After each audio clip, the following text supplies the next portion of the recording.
Hello student, good morning.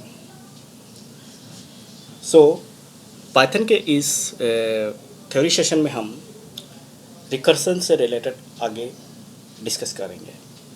हमने last time iterators और generators के बारे में डिस्कस किया था।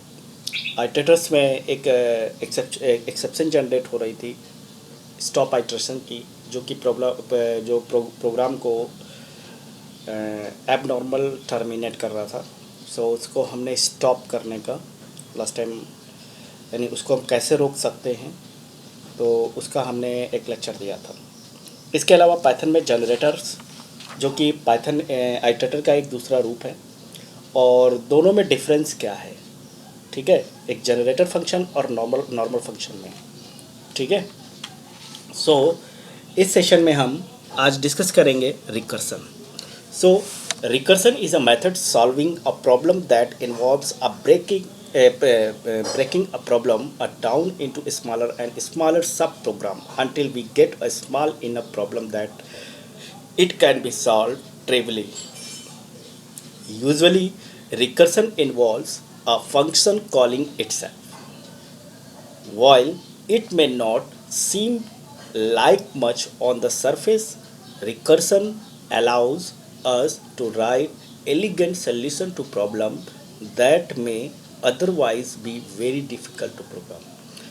सिंपल से अगर मैं बात करूँ कि रिकर्सन है क्या, रिकर्सन वो एक टेक्निक है जिसमें हम अपनी बड़ी प्रॉब्लम को छोटे छोटे प्रॉब्लम्स में डिवाइड करते हैं।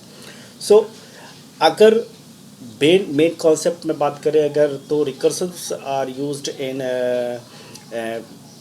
Recursion is a method that can be called इट सेल्फ, ठीक है। यानी सिंपल इसमें शब्दों में कहा गया है कि usually recursion involves a function calling itself, यानी सब चीज़ों का एक ही निचोड़ का यहाँ पर अगर हम ऑब्जर्व करें तो यहाँ पर हमें रिकर्सन के बारे में यही पता चलता है कि रिकर्सन एक ऐसा फंक्शन है जो कि अपने फंक्शन को बार बार, और टेक्निक के यूज़ की जाती है कि हम क्या करते हैं इसके द्वारा अपनी प्रॉब्लम्स को उसके छोटे छोटे पार्ट या सब प्रॉब्लम्स में डिवाइड करते हैं जब तक कि वो प्रॉब्लम सिंपल ना हो जाए या लगभग सॉल्व ना हो जाए, तब तक हम ऐसा करते हैं। अगर हम ऐसा नहीं करते तो क्या है कि जो प्रॉब्लम है हमारी वो काफ़ी कॉम्प्लिकेटेड हो सकती है। देन अगर एग्जांपल्स की बात करें तो हमने सिंपल यहाँ पर एक फंक्शन बनाया है लिस्ट सम, इसमें कुछ number of list and s equal to for i into s equal to s plus i और इन रिटर्न एस। तो हमने यहाँ पर एक सिंपल क्या किया है, एक लिस्ट है जिसके हमें जो भी एलिमेंट्स है उनको पूरे को, जितने भी एलिमेंट्स उनको सबको सम फाइंड करना है। ओके, यहाँ पर हमने सिंपल एक रिकर्सन प्रोसेस देखा जाए तो रिकर्सन प्रोसेस यहाँ पे लगा हुआ है कि हम रिकर्सन प्रोसेस का यूज़ करके किसी भी, चाहे वो लिस्ट हो या टपल्स हो, उसके एलिमेंट्स में मतलब ऐसे मीन या इंटीजर होने चाहिए। ऐसा नहीं है कि आप कोई क्या कहते हैं, आप मान लीजिए कि स्ट्रिंग वगैरह डाल दें तो फिर वो क्या करेगा, फिर सम वहाँ पे कहाँ पॉसिबल हो पाएगा। सम फिर उनको एज ए स्ट्रिंग में जो सम अलाउ होता है वो वही करेगा, या फिर उनके आस्काई वैल्यूज़ को पिकअप करेगा।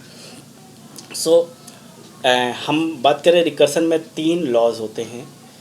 First, recursive algorithm must have a base. देखिए, रिकर्सन लागू करने से पहले सबसे पहला पॉइंट ये है कि उसका एक बेस केस होना चाहिए। A recursive algorithm must change its state and move towards the base case। यानी बेस केस के आधार पर ही इसमें क्या कहते हैं आगे चेंजेस या आगे की तरफ रिकर्सन की एल्गोरिथम बढ़नी चाहिए। बिकॉज ऑफ आप कहेंगे सर यहाँ पे रिकर्सन एल्गोरिथम क्यों भी पढ़ना, बिकॉज ऑफ कि ये सब एक एल्गोरिथम्स होती है, और एल्गोरिथम बगैर क्या कहते हैं किसी भी चीज़ की प्रोग्रामिंग पॉसिबल नहीं है। नेक्स्ट पॉइंट ये कहता है कि the recursive algorithm must call itself recursively, यानी एल्गोरिथम कह लीजिए या इसी को प्रोग्राम आप कह लीजिए कि वो रिकर्सिवली अपने आप को ही कॉल करते रहना चाहिए टिल, कब तक, जब तक कि उसकी कंडीशन ट्रू हो रही है। ओके, तो हमने यहाँ पे 3 लॉ देखे हैं जो कि बेस केस हमारे पास एक होना चाहिए, और बेस केस का ही के आधार पर ही उसमें चेंजेस या एल्गोरिथम्स में स्टेट